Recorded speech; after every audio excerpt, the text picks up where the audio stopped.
Welcome back, Health Shenanigans family. It's so good to have you back. As you can see, we have a new look. I hope you guys like it. Welcome back to another episode of Health Shenanigans. Makuhwa, eUtano, Amahunga, ngezempilakahle. So today we're talking about a very interesting topic. To our new subscribers, we welcome you. Thank you so much for joining. Please like, subscribe, and share this video with other people that it can also help. So thank you so much, guys, for joining us today. Today we have a very interesting topic, and I've got very interesting guests with us today. Today we're talking TVET. And the TVET institutions do not produce innovation. It's your word, guys. I beg to differ.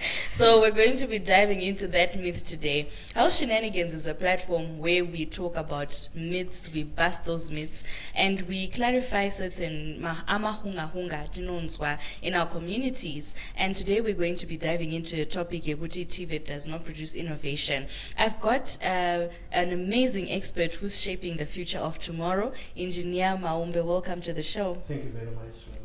And we have girl power. So we've got two segments today. The first one is girl power. We're going to be having our ladies talking about the innovation that they've dived into. That's for the first segment. And then the second segment is going to have the gents. So we've got two biomedical engineering students today who are going to be talking about their projects. Guys, mshanakizwanas. Nopa mshanoti TVET, ndo inonyanzeita. Hanzi my innovation anova from my PhDs, chete, my high institutions, but we just want to prove that myth wrong because that's actually not true, like our engineer said, and he's going to be telling us more. So engineer, when we say TVET institution, what do we really mean? Okay, TVET refers to technical vocational training and education. Okay. So you find that our education system is centered on, there are people who study mainly theory. Okay. Those are meant to be innovators that will break new ground, that will come up with new ideas based on science, physics, chemistry, and mathematics. So you find that when someone goes to university, those are the kind of people that who center their foundation on such education. Nice. Then we go back to TVET now. When we look at the outputs of the polytechnical institutions, these are people who are actually trained to be in the industry, to be hands-on, to get to apply the theories practically. So you find that traditionally these are the technicians, these are the artisans that are out there tightening up bolts, fitting and turning, doing maintenance and repairs of equipment within the industry. Wow. While it's the outputs of the university, the innovators and the managers in general.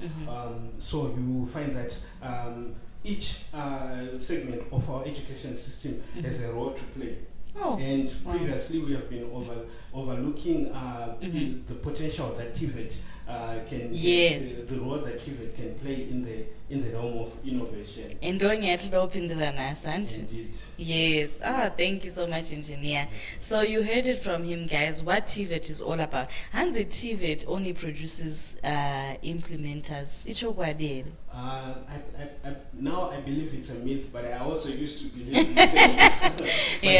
After being in the system, after teaching and lecturing the TVET students, you find that there is more inspiration that comes from someone who is actually doing the repair, the maintenance, someone who is looking after the equipment. They actually can develop many ideas in how to make things better, make things work even better. So they have their role to play, in as much as we would also want them to be able to absorb as much education as they can to reach the university level, so that when they innovate, they get to apply even more theory because they will now have a greater knowledge base. Okay. So, but as it is with your NC, with your diploma, you can actually get to apply and get to innovate.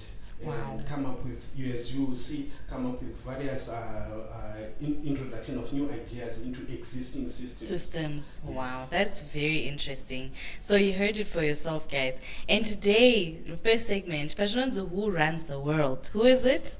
Girls do run the world. Exactly, the girl child. So I have Hilary and Charity. Guys, you're about to see like really amazing work. Hilary. So tell us about your work. What do you have for us today? Okay. You can show everyone. Okay, so this is a prototype of a rechargeable thermometer. Okay. That's my project. Okay. So I was once attached somewhere, but I was privileged. So we could visit my hospitals akawanda. Okay. So during those visits, I discovered it was a like incident yaitika hapa ni queue. Okay. So I asked why and then there were shortages of thermometers. Wow. Yes. So then but akashota daro workshop thermometers aripo, but ukanomaona they will be hipped aripo. What was the reason? Yeah. Battery. Oh, okay. Yes. And then your mind went, a light bulb went up. Exactly. Nice. So pandakanza panama battery, then I thought of something because Apanama battery. Maybe not because the hospital cannot afford to buy those batteries and it's but you know the process it might take even a week or so for response to come. Okay. So during that period, patient care is being low and it's so exactly. So that's when I thought, what if I tried to create a prototype in a rechargeable, battery rechargeable. Insert my charging port. No, it's not shanda. That's when I come up with that idea. That's so interesting. Wow. Yes. Okay. Nice. So this is so I used available resources due to shortage of money and stuff. So this is just a prototype. Okay. Saka maybe chimbotsanangura kuti pazvinonzi prototype. But sorry guys, because my words my engineer anonetsa tabu. So tinounzisa kuti prototype zvinonyatsombirevei. Okay. A prototype is something chinokwanisa kushanda but it's not, for example, no, you can even explain in English, it's fine. Can I pass now the Shona words to explain? Okay. I want to give an example. There are my thermometers are equations. Okay. You know, this is thermometer registered in a JSA, like the actual thing, you know, shanda perfectly. Exactly. So a prototype and it's roughly casing you cannot say casing is big for a thermometer. Exactly. But I was trying to my idea in shanda. Okay. Exactly. So exactly. So a prototype is an idea that was quality, you know, shanda. Then can I shanda? It gets implemented. Yes. Nice. Okay. So what materials did you use there? Because that's cassette. Exactly. Yes. So like I said, due to shortage of money, there are some available resources. So cassette. Cassette components cassette macho. Wow. Okay. Domari LCD. Then this is a switch. Then I checks Then this is my temperature sensor. I used the Dallas. Oh, okay. That's the temperature sensor that I used. Okay. Although I faced some challenges. Yes. So what challenges did you face? Maybe tell us more about that. So the first challenge was selecting temperature sensor. Singadonze moto wakawanda. Okay. But ndichikwanisa kutora temperature yangu. So ndakamboshandisa LM35. But but then ndakazoshandisa Dallas. Okay. And how long did it take you for you to come up with all of this? I think 8 months. Yo, you hear that, guys? Wow, that's interesting. The problem, come up with an idea. Exactly. Okay, and what do you think about this innovation, engineer? Yes, you find that in this day and age, we need energy friendly or green energy equipment. So you find that using up batteries, they constantly run out. You will at some point you will have to toss it into to dispose of it. Yes. Yes. So with such an idea, and you can also see that this kind of idea cannot come from someone who is let's say who is just a manager or a degree holder who is up in their office. This is someone who is actually going through the wards who can actually pinpoint that there's a problem, exactly, which is what we are saying. It's a product of TVET. So yeah, it's an innovative idea, and you can see she managed to implement it. Yeah, no, this is brilliant, Hilary. Like, wow, guys, go power. So, what would you like to say to the public out there in terms of implementing your project further, taking it up further? Okay, I just want to say. That's okay.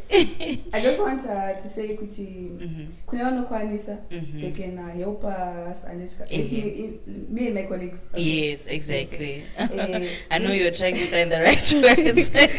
With some funds, okay, so that we can develop this prototype into the shelf standard one. Okay. So nice. My papers are signed or legalized, everything that is. Just to so that you don't to flow. Then my hands like but why some of my ideas or she biomedical field. Okay. Yes, I can help. You can help. Wow. Oh, guys, you hear it. This is some brilliant work that Hilary has done here, and I'm so proud of her. Well done, Hilary. And I'm sure for those that are watching out there, to take this prototype to the next level, please be available to readily help to take this to the next level. As you can see, it's not just going to help one of our shoma, but a problem. A light bulb went into Hilary's head, a solution, and that's innovation. You see a problem, you get a solution, you find a way to fix this problem. So now we're going to move on to Charity. She's also got an interesting one. I'll let her explain it as well. Okay, thank you. Thank you, Charity. This project of mine was established from a case study, sort of. So we were privileged at my attachment place that we used to roam around Harare, the whole of Harare. So I could notice most of my hospitals, they had no interlocks for X-ray rooms. Okay. So I came up with this idea that So wait, interlock. Okay, this is like just explain to the average person who may not understand interlock.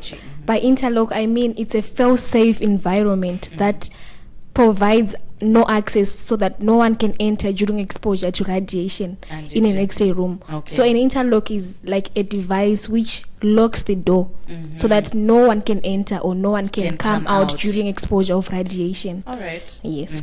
So then I came up, I could see some patients actually peeking through the door to see what's happening inside. Yes. Radiation exactly. Then my cancer have a yes. Okay. Literally they know that they're actually exposing themselves to radiation. Okay. So then I came up with an idea that I discovered that interlocks are quite expensive. So I came up with this prototype which is not really standardized but it's just an idea to help mitigate that problem. So this interlock works it's like a door lock sort of. So if the door is closed, then we can expose radiation safely. But then if the door is open, we cannot expose radiation. A buzzer they open a buzzer alarm which shows us. To show us yes, sure, I can show you. Okay. So this is the interlock. It looks nice. Okay, thank you. So here is the power bank, which I'm using as a power supply. All right. So if I plug in, normally it would be plugged into a power supply. Yes. Okay. If I plug in my power supply, then it will read here X-ray interlock initializing, like it's preparing the whole X-ray room, right? And then if I have to expose a patient, I have to close the door first. So I made an innovation sort of that I cannot expose radiation while the door is open. Wow. Yes. So if I close this door, it then reads on my LCD kuti door closed, you can now expose radiation. Yes. So there is this kill switch which is acting as an expose button. Oh, okay. Yes, there is a kill switch which automatically shuts down the system if we have an emergency, and then there's this expose button which we use as if we're exposing radiation. Okay. Remember, it's a prototype. It's a prototype. Yes. Okay. So if I press this expose button while the door is open, the buzzer alarms.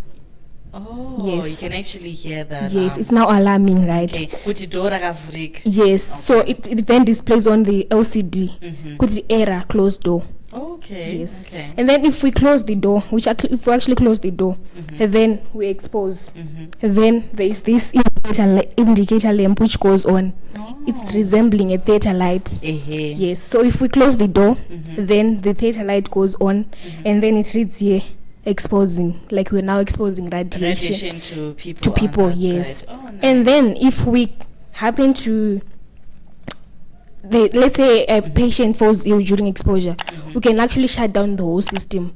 Oh, Yes. So and then there's this it restarts. yes. Oh, And then so it's fail-safe condition that I did, that we can actually power off, we can cut power. So if I press this kill switch, then it reads emergency, then it reboots. Oh, nice. Yes. So it reboots the system. Now we can actually open the door. Okay. Yes, so that a patient can go out. Yes. Then Exactly. Exactly. Okay. Yeah. Wow, that's very interesting. Thank you. Wow, that's innovation, guys. So, how long did it take for you to build this prototype? From research to actually implementation, it actually took about 8 to 9 months. It was, yes. Nice. Still, that's a very good length. It's not too long, not too short. And did you face any challenges? Yes, I did. Yes, tell us about the challenges. Okay. Yes. I could not actually reach power supply to get into the X-ray room, so that I can actually implement this using the power supply of the X-ray room. That's why I used this power bank. So for future references, I can maybe design an UPS, uninterrupted power supply. Oh, yeah, UPS. Yes, okay. which can help us throughout the process, so that we won't have any power cuts. Yeah, because we also have an issue in my gates. So Yes. yeah, that's what I was also wondering. How do you? Okay, so a UPS would be best. Yes. Okay, nice. And also, I had this challenge that these components, they are not actually industrial approved. They're just for prototyping. Okay. So if with some funding, I could actually design a much better prototype, which is suitable for everyone's use. Yes. Okay. So what do you have to tell the public out there? And what would you like to ask and to appeal to the people out there? Okay. Yes. I would like to thank my supervisor, my engineer, who helped me through the process. Yes. And also, I would like to encourage some of those women who are out there who have no hope that we can do this as women. We can. Wow. Yes. And also, this is favorable for pregnant women. Okay. A pregnant woman who may be passing by may be affected by radiation. Yes, but that's then this can help mitigate those measures. Yes, absolutely. So we can actually, it can also reduce cancers. Yes. It can also reduce my gene mutations. Yes, that are caused by radiation. Yes, so I would like to call out to the girls that Yes. please come forward. TVET is a real thing. Yes.